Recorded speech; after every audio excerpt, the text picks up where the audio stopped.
આ તરફ મહેસાણાના કડીમાં પોલીસે હાઈ પ્રોફાઇલ સેક્સ રેકેટનો પર્દાફાશ કર્યો છે। શનિવારે મોડી રાત્રે પોલીસે કડી છત્રાલ રોડ પર આવેલા નેપ્ચ્યુન આર્કેડ શોપિંગ સેન્ટરમાં આવેલા બે અલગ અલગ સ્પામાં દરોડા પાડ્યા।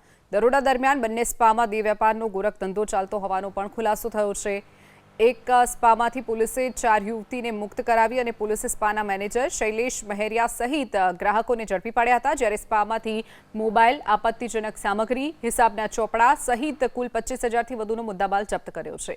જ્યારે બીજા સ્પામાંથી સંચાલક મિત પટેલ અને 2 ગ્રાહકો સહિત 6 યુવતીઓ ઝડપાઈ હતી। એટલું જ નહીં, સ્પામાંથી વિદેશી દારૂની 9 જેટલી બોટલો સહિત કુલ 1,15,000નો મુદ્દામાલ પણ જપ્ત કરાયો છે। ચોંકાવનારી વાત એ છે કે સ્પાના સંચાલક અજયસિંહ જાદવ સોશિયલ મીડિયા અને એક ન્યૂઝપેપરમાં પત્રકાર તરીકે કામ કરે છે, જેની આડમાં તે ગોરખ ધંધો કરતો હતો અને બહારના રાજ્યોમાંથી યુવતીઓને લાવી રહેવા જમવાની સગવડ આપી અને દેહ વેપારનો ધંધો કરાવતો હતો। તમામ આરોપીઓ વિરુદ્ધ અલગ અલગ કલમો હેઠળ ગુનો નોંધી અને સ્પાની આડમાં ચાલતા દેહ વેપારના ગોરખ ધંધામાં અન્ય કોની સંડોવણી છે તેને લઈ અને પોલીસે વધુ તપાસ હાથ ધરી છે।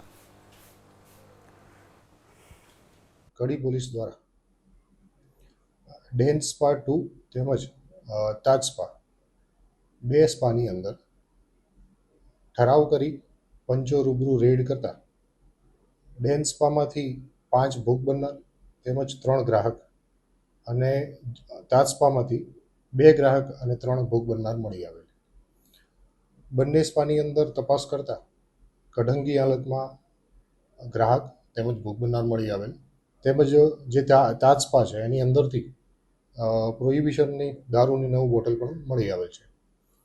રેડ અને તપાસ દરમિયાન હકીકત પોલીસને જાણવા મળેલ છે કે અલગ અલગ રાજ્યમાંથી યુવતીઓને ત્યાં બોલાવી અને સ્પાની આડની અંદર દેહ વેપારની પ્રવૃત્તિ ગેરકાયદેસર કરનાર સંચાલક અજયસિંહ જાદવ તેમજ મેનેજર શૈલેષ મહેરિયા હતા અને મિત પટેલ તેમજ જયમીન પટેલ હતા।